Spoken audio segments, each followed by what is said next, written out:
सुप्रभात, जय हिंद, जय भारत। तो संख्या पद्धति जो कि कक्षा 9 का पहला अध्याय है, उसका पहला प्रश्नावली 1.1 के सारे क्वेश्चंस को हम लोग देखेंगे। लेकिन इससे पहले जो बच्चे इसके बेसिक्स, इसका जो आधारभूत, इस एक्सरसाइज को बनाने से पहले जो कुछ भी बेसिक्स की ज़रूरत पड़ता है उसको हम पिछले वीडियो में बता चुके हैं। तो उसका लिंक आपको डिस्क्रिप्शन में मिल जाएगा, आप उसको पहले देख लेंगे। अगर उसको आप देख लिए तो ये सारे सवाल आप अपने आप खुद से ही बना पाएंगे। ठीक है, तो चलिए इससे पहला क्वेश्चन लेते हैं। इसका पहला सवाल है कि क्या शून्य एक परिमेय संख्या है। इस बात को ध्यान में रखना है कि क्या शून्य है ना, क्या शून्य एक परिमेय संख्या है और क्या इसे आप p/q के रूप में लिख सकते हैं, जहाँ p और q एक पूर्णांक है। तो पूर्णांक यानी कि वो माइनस भी हो सकता है, प्लस भी हो सकता है, ठीक है। लेकिन यहाँ पे जीरो भी हो सकता है। लेकिन यहाँ पे बाद में कह रहा है कि पूर्णांक संख्या हम लोग पिछली कक्षा के याद करेंगे तो -1 -2 इस तरह से, फिर 1 2 3 ये सभी जो है और जीरो को मिला के, ये सभी मिला के एक पूर्णांक संख्या बनता है। तो यहाँ पे कह रहा है कि जहाँ p और q एक पूर्णांक होगा लेकिन q जीरो नहीं होगा। q का वैल्यू जो है हम लोग जीरो नहीं ले सकते हैं, जीरो के अलावा जो हम लोग कुछ भी ले सकते हैं, यानी कि q बराबर जीरो नहीं होगा। इसके अलावे बाकी सब लिख सकते हैं, 1 2 3 4 इस तरह से, -1 -2 -3 इस सारी संख्याओं को ले सकते हैं। लेकिन p/q के रूप में लिखना है, p/q, यानी कि इसका अंश में कुछ होगा और हर में कुछ होगा।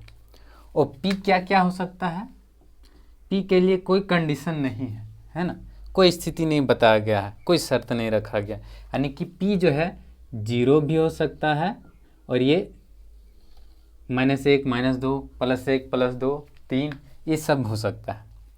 तो इसको हम लोग लिखेंगे।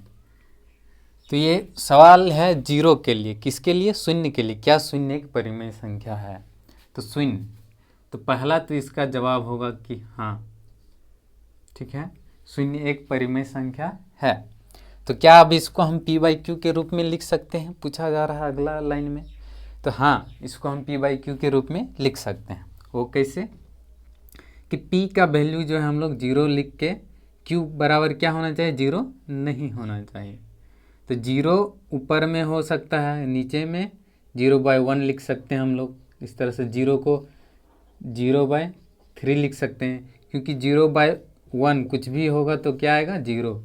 0/3 भी रहेगा तो इसका वैल्यू होता है जीरो, इसका मान आ जाता है जीरो। 0/x, जहाँ पे x जो है जीरो नहीं होगा तब भी इसका मान क्या होगा, जीरो होगा। 0/9 ये भी क्या आएगा, जीरो आएगा। उसी तरह से अगर माइनस भी लेते हैं कि -0/-2 तो इसका भी मान क्या आएगा, जीरो आएगा। फिर 0/ अगर -3 लेते हैं तो इसका भी वैल्यू क्या आएगा, जीरो आएगा।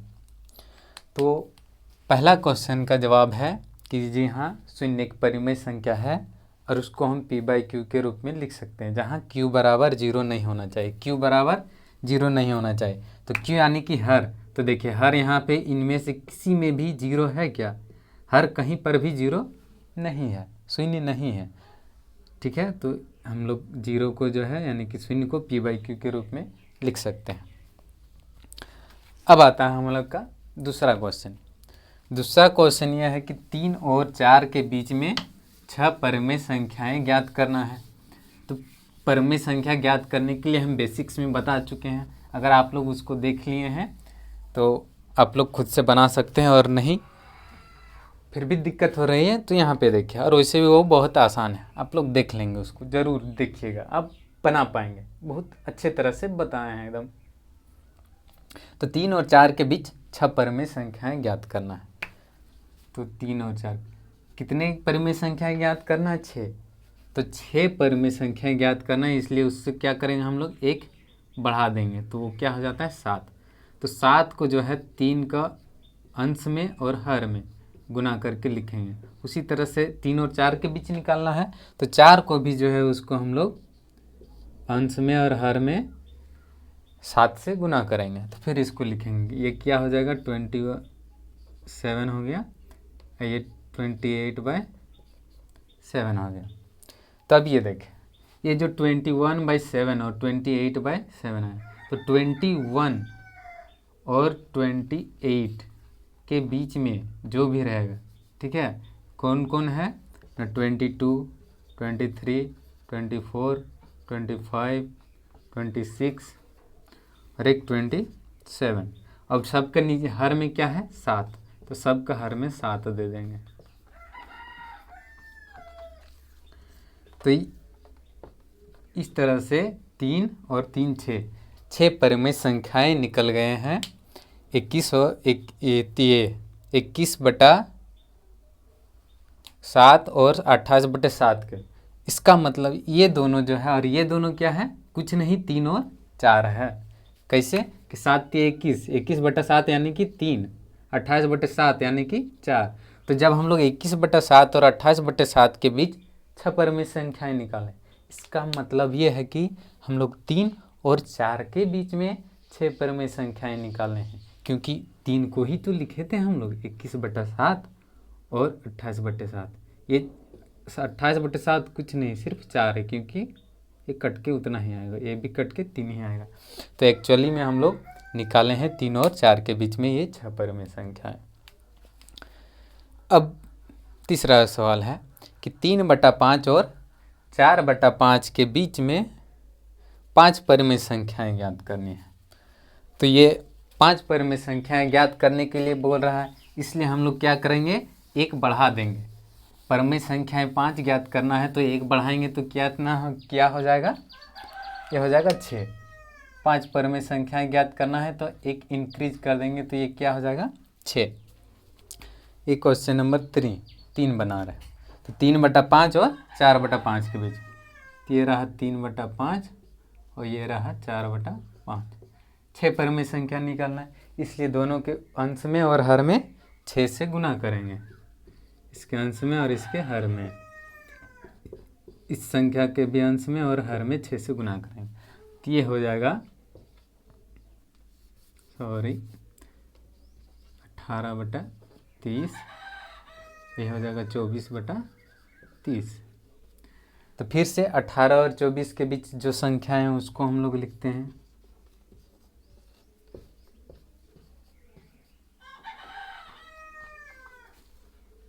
तो ये 5 हो गया, फिर सबका हर में कितना है 30।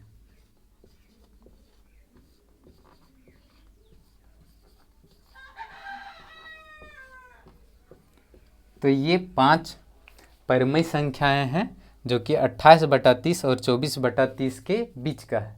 और 28/30 का क्या मतलब है, 28/30 का मतलब है 3/5 और 24/30 का क्या मतलब है 4/5। तो जब हम लोग 18/30 और 24/30 के बीच के 5 परिमेय संख्याएं निकाले हैं, तो वो संख्याएं वास्तव में 3/5 और 4/5 के बीच की निकली है, क्योंकि 3/5 को ही हम लोग 18/30 लिखे थे और 4/5 को ही 24/30 लिखे थे। क्योंकि इसको काटेंगे तो फिर से ये वही आएगा, ठीक है। तो ये हो गया क्वेश्चन नंबर 3। अब आते हैं क्वेश्चन नंबर 4 पे। तो क्वेश्चन नंबर 4 कहता है कि नीचे दिए गए कथन सत्य है या फिर असत्य है, ये बताना है। साथ में उसका कारण भी बताना है कि ये सत्य है तो क्यों, और अगर असत्य है तो भी क्यों। तो इसका पहला सवाल है कि प्रत्येक प्राकृतिक संख्याएं एक पूर्ण संख्या होती है। तो ये सवाल तो बहुत आसान है। याद कीजिए कि हम प्राकृतिक संख्या का एक थैला बनाए थे, ठीक है। फिर उसमें के बाद क्या है, एक पूर्ण संख्या आती है। पूर्ण संख्या के लिए भी एक हम थैला बनाए थे, ठीक। तो प्राकृतिक संख्या में जो लिखे थे 1 2 3 4 5, इस तरह से क्या होगा, बढ़ते हुए जाता था। पूर्ण संख्या के लिए बनाए थे, इसमें क्या होता है, 0 शामिल हो जाता है 1 2 3 4 5 6 जितनी प्राकृतिक संख्याएं हैं वो सब पूर्ण संख्या में तो होंगे ही, लेकिन इसमें एक एक्स्ट्रा आ जाता है जो कि जीरो भी उसमें शामिल हो जाता है। तो इस तरह से 2 थैला बनाए थे। अब आते हैं इसका पहला सवाल पे। प्रत्येक प्राकृतिक संख्या यानी कि हर एक प्राकृतिक संख्या एक पूर्ण संख्या होती है। तो देखते हैं कि प्राकृतिक एक जो है प्राकृतिक संख्या के थैले में है, पूर्ण संख्या के भी थैले में है, 2 भी इसमें भी है दोनों थैले में, 3 दोनों थैले में, 4 भी दोनों थैले में, 5 भी दोनों थैले में। इस तरह से 6 7 8 जितने भी आगे चलते जाएंगे, जितनी भी धनात्मक संख्याएं मिलेंगी वो सारी प्राकृतिक संख्याएं प्राकृतिक संख्या के थैले में भी मिलेंगे और पूर्ण संख्या के भी थैले में मिलेंगे। इससे पता चलता है कि सारी प्राकृतिक संख्याएं पूर्ण संख्याएं होती हैं। और इसका कारण यह है कि प्राकृतिक संख्याएं क्या होता है, जो 1 से शुरू होकर के अनंत तक जाती है, और पूर्ण संख्याएं वे होती हैं जो 0 से शुरू होकर के अनंत तक जाती है। अब इसका दूसरा सवाल, प्रत्येक पूर्णांक एक पूर्ण संख्या होती है। तो पूर्णांक के लिए भी हम लोग क्या किए थे, एक थैला बनाए थे।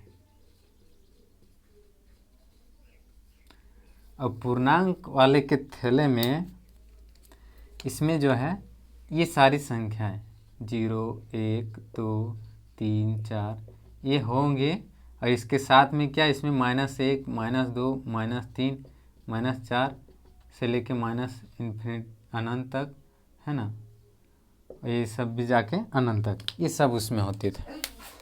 तब इसका दूसरा क्वेश्चन है, प्रत्येक पूर्णांक एक पूर्ण संख्या होती है।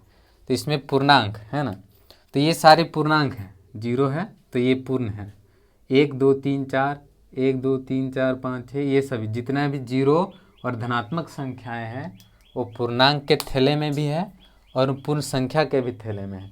इसलिए 0 और जितने भी धनात्मक संख्याएं हैं वो सभी पूर्ण संख्या के साथ साथ पूर्णांक भी है। लेकिन ये जो ऋणात्मक संख्याएं दिख रही हैं ये पूर्ण संख्या के थैले में उपस्थित नहीं है। इसका मतलब ये हुआ कि ये सारे पूर्णांक तो हैं लेकिन पूर्ण संख्या नहीं है। तो इसलिए हम लोग कारण कहेंगे कि प्रत्येक पूर्णांक एक पूर्ण संख्या होती है, तो प्रत्येक पूर्णांक एक पूर्ण संख्या नहीं होती है। कारण यह है कि -1 -2 3 जितने भी ऋणात्मक संख्याएं हैं वो पूर्णांक तो हैं लेकिन पूर्ण संख्या नहीं है। ठीक है।